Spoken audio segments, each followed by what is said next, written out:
years since I joined the animal park team, which by most standards is quite a long time. You'd think I'd be part of the furniture. But by comparison to some of the keepers, I'm still a new boy. Ryan Hockley came to do a summer job in the park when he was 18, and he never left. 30 years on, he's a team manager and in charge of the giraffe herd.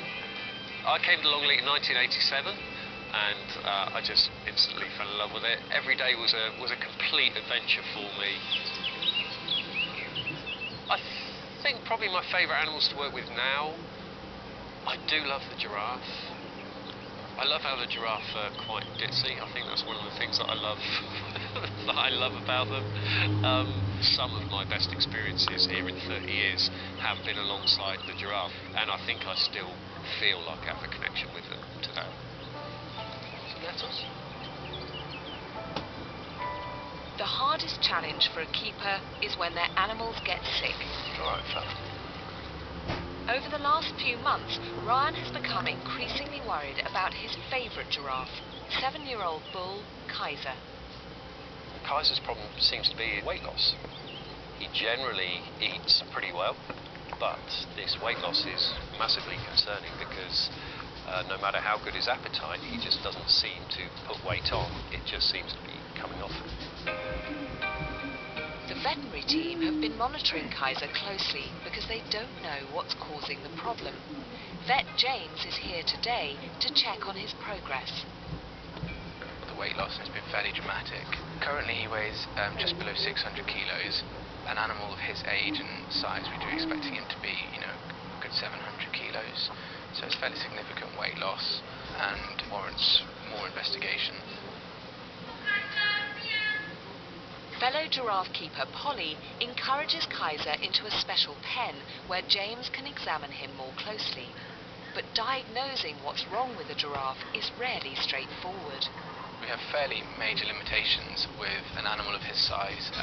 If it was a dog or a cat or something that sort of size, then we can do further investigations such as ultrasound or x-rays, but ultrasound won't penetrate deep enough for us to get any accurate images, and x-rays wouldn't be able to pass through his body because it's so wide, so we wouldn't get an image either. So we're a bit limited. We're going. Today, James is taking a blood sample. It'll hopefully give some insight into what's going on. There's one illness they're desperate to rule out: bovine tuberculosis. The killer disease was found on farms in the area during the winter. So all susceptible species at the park have been screened. So far, all the big cats are TB-free. Fine. Yeah, another pass. The giraffes are next to be tested, but the fear is that Kaiser may have contracted it already. One of the big worries for us is potentially TB. Certainly the loss of body condition is something that you would expect to see in an animal that's, in a pretty advanced stage of TB. Okay, little man, well done. Kaiser is displaying some of the symptoms of TB, which is a massive cause for concern. Well done, Kais. Good boy. One of the key markers of TB is weight loss. He does look skinnier to me as well. Yeah. Any animal diagnosed would have to be put to sleep to spare them a slow decline. Good lad.